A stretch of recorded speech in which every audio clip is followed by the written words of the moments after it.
नमस्कार दोस्तों, GS faculty परिवार में आपका स्वागत है। दोस्तों, आज के क्लास में हम देखेंगे पंचायत से संबंधित प्रमुख समितियां कौन कौन सी हैं जो परीक्षा के दृष्टिकोण से बहुत ही इम्पोर्टेंट है। आए दिन आप देखते हैं दोस्तों, किसी न किसी परीक्षा में पंचायत से संबंधित कमेटी का मिलान के लिए पूछता रहता है।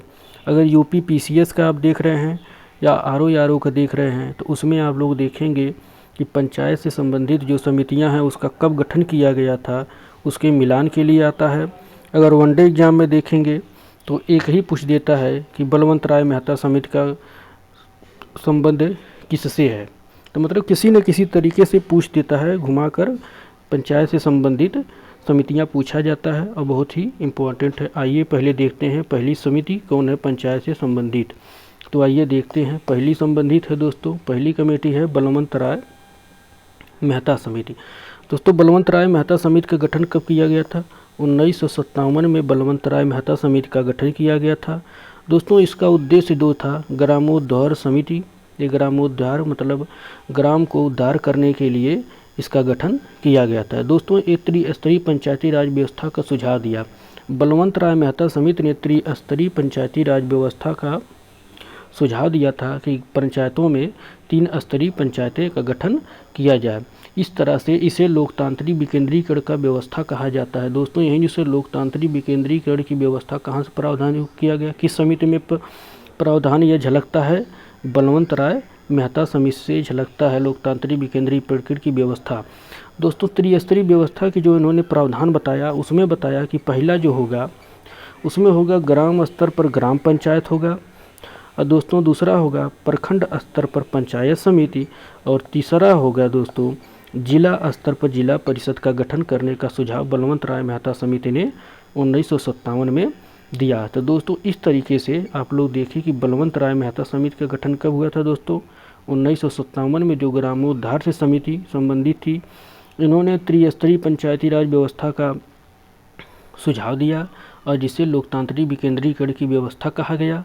दोस्तों, इसमें पहला है ग्राम स्तर पर ग्राम पंचायत के गठन का प्रावधान किया, दूसरे पर प्रखंड स्तर पर पंचायत समिति का गठन और जिला स्तर पर जिला परिषद के गठन का प्रावधान की व्यवस्था करने को बलवंत राय मेहता समिति ने सुझाव दिया। तो आइए दोस्तों देखते हैं कि अगला समिति कौन है। अगली समिति दोस्तों, अगली समिति है अशोक मेहता समिति। अशोक मेहता समिति दोस्तों, बलवंत राय मेहता समिति 1957 में गठित हुई थी। अदो की ये अशोक मेहता समिति सितंबर 1977 में इसका गठन किया गया था। इसमें कुल सदस्यों की संख्या दोस्तों 13 थी। दो कि ये दोस्तों अशोक मेहता जो कि बलवंत राय मेहता समिति ने त्रिस्तरीय व्यवस्था का प्रावधान कर रखा था बलवंत राय मेहता समिति ने, जो ग्रामोद्धार पे समिति थी। लेकिन अशोक मेहता समिति ने 1977 में त्रिस्तरीय ढांचे के स्थान पर द्विस्तरीय ढांचे की संतुष्टि दी है। पहला इसमें इन्होंने प्रावधान किया कि जिला स्तर पर जिला परिषद होगा और दूसरा होगा कि मंडल स्तर पर मंडल पंचायत का गठन करने का प्रावधान अशोक मेहता समिति ने किया। दोस्तों, आगे इसमें क्या बताया गया दोस्तों, आइए देखते हैं।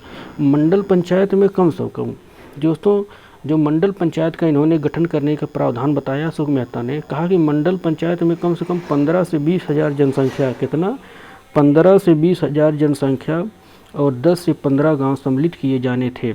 किसमें दोस्तों, जो इन्होंने कहा कि मंडल स्तर पर मंडल पंचायत बनाया जाएगा उसमें कम से कम 15 से 20 हज़ार जनसंख्या का उसमें निहित रहेगा, उसमें कवर किया जाएगा और कम से कम 10 से 15 गांव उसमें सम्मिलित किया जाएगा।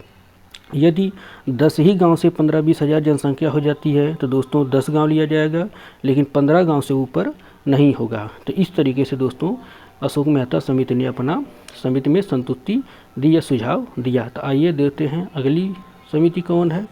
अगली समिति है दोस्तों डॉक्टर जीवी राव समिति। डॉक्टर जीवी राव समिति का गठन किया गया था। ग्रामीण विकास और गरीबी उन्मूलन के लिए इसका गठन किया गया था। तो जीवी राव समिति का गठन किस लिए किया गया था? ग्रामीण विकास और गरीबी उन्मूलन के गठन के लिए इसका गठन किया गया था। दोस्तों, इसका गठन 1985 में किया गया था। जो कि आप लोग देखें दोस्तों, बलवंत राय मेहता समिति की जो कि कितना 1957 में, अशोक मेहता 1977 में और PVK राव समिति 1985 में इसका गठन किया गया। इसमें क्या प्रावधान किया गया दोस्तों, ये चतुर्थ वाला था। इसमें 4 पंचायतों का गठन करने का प्रावधान दिया गया। PVK राव समिति में इन्होंने अपने में पहले में दिया राज्य स्तर पर राज्य विकास परिषद, दूसरा दिया जिला स्तर पर जिला परिषद, और तो तीसरा दिया मंडल स्तर पर मंडल पंचायत, और गांव स्तर पर गांव सभा का गठन करने का प्रावधान PVK राव समिति ने सुझाव दिया। इसमें दोस्तों सबसे इम्पोर्टेंट क्या है दोस्तों, SC ST महिलाओं के लिए पंचायतों में आरक्षण की व्यवस्था का प्रावधान किस समिति में किया गया। तो दोस्तों ये इम्पोर्टेंट है, इसको आप लोग देखते रहिएगा। इसमें PVK राव समिति में SC ST महिलाओं के लिए पंचायतों में आरक्षण की व्यवस्था का प्रावधान किया गया। तो इस तरीके से दोस्तों PVK राव समिति में सबसे इम्पोर्टेंट जो पॉइंट है वो महिलाओं के आरक्षण से लेकर संबंधित है। तो आइए देखते हैं, आइए अगली पॉइंट में या अगली समिति देखते हैं कि अगली समिति कौन है। डॉक्टर LM सिंघवी समिति अगली है दोस्तों, है अगली है, चौथी है जो कौन, डॉक्टर LM सिंघवी समिति। आइए इसको देखते हैं। इसका गठन दोस्तों पंचायती राज प्रणाली के पुनरुत्थान के लिए किया गया था। कब, 16 जून 1986 को। दोस्तों सब लोग आप लोग सन जरूर याद रखिएगा। किसके अध्यक्षता में, लक्ष्मीमल सिंघवी की, इसलिए लक्ष्मीमल सिंघवी का अध्यक्षता किया गया। इस वजह से इस समिति का नाम डॉक्टर LM सिंघवी समिति पड़ा। आइए देखते हैं इसमें क्या क्या प्रावधान किया गया दोस्तों। इसमें प्रावधान किया गया दोस्तों, समिति ने स्थानीय स्वशासन को संवैधानिक मान्यता, इसमें संवैधानिक मान्यता प्रदान करने की बात की है LM सिंघवी समिति ने, और पंचायती संस्थाओं के चुनाव गैर दलीय आधार पर एवं नियमित रूप से कराने की व्यवस्था भी इसमें किया गया है। दोस्तों आप लोग देखेंगे कि पंचायत में चुनाव होता है तो किसी भी चुनाव पार्टी या किसी भी विशेष पार्टी से कोई नहीं लड़ता है, वहाँ पर एक प्रकार से निर्दलीय टाइप का लड़ता है, हर व्यक्ति अपने आप में स्वतंत्र है।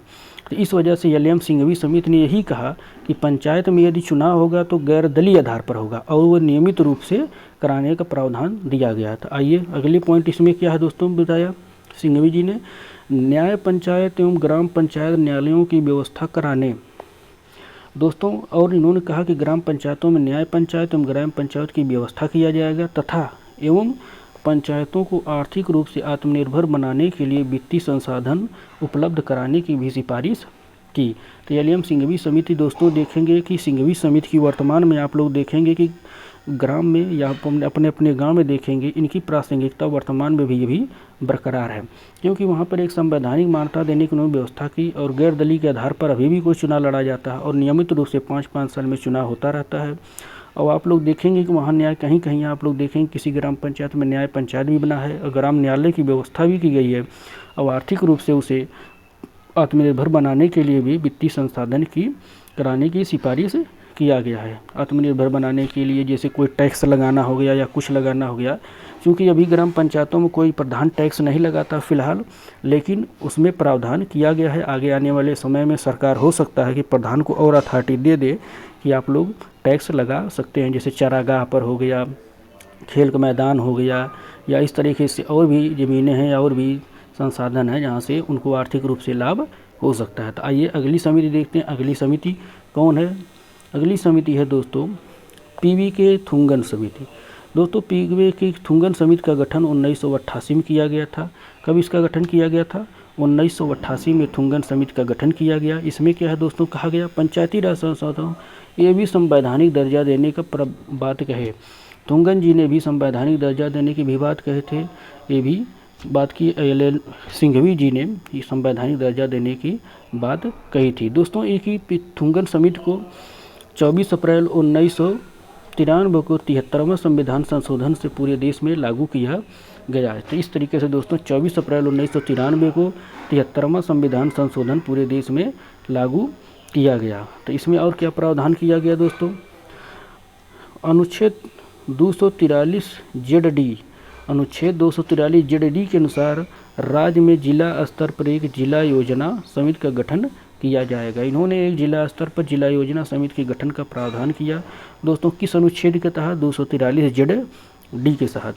आइए महानगर योजना दोस्तों, महानगर योजना किस अनुच्छेद में प्रावधान किया गया है, तो अनुच्छेद 243 ZE। दोस्तों हम उसको उसी तरह नोट्स में लिख दिए हैं, इसको आप लोग नोट्स में देख लीजिएगा कि महानगर योजना आप लोग देखते हैं कि कभी पूर्वदेयता के अनुच्छेद 243 ZE में क्या प्रावधान किया गया है, तो वो महानगर योजना से संबंधित है।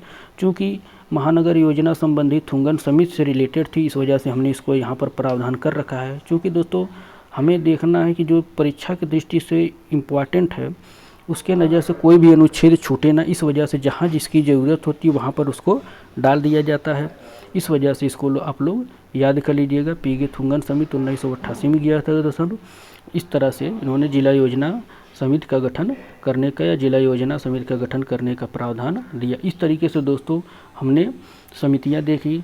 दोस्तों हमने इधर देखा पीके थुंगन समिति, फिर उसके बाद LM सिंघवी समिति देखा, उसके ऊपर देखे हम लोग PVK राव समिति देखा हमने दोस्तों, फिर अशोक मेहता समिति देखा, और सबसे फर्स्ट में देखे थे बलवंत राय मेहता समिति। इस तरीके से दोस्तों पंचायती राज से संबंधित समितियों को हमने अपने एक ही क्लास में देख लिया। दोस्तों आप लोग इसका नोट्स ज़रूर बना लीजिएगा, जो परीक्षा के दृष्टिकोण से बहुत ही इम्पॉर्टेंट है। आप लोग देखेंगे कि कहीं न कहीं परीक्षा में आता रहता है, बहुत इम्पॉर्टेंट है दोस्तों। और कम शब्दों में हमने जो इम्पॉर्टेंट पॉइंट है एकदम निचोड़ निकाल कर इस क्लास में पढ़ाया है।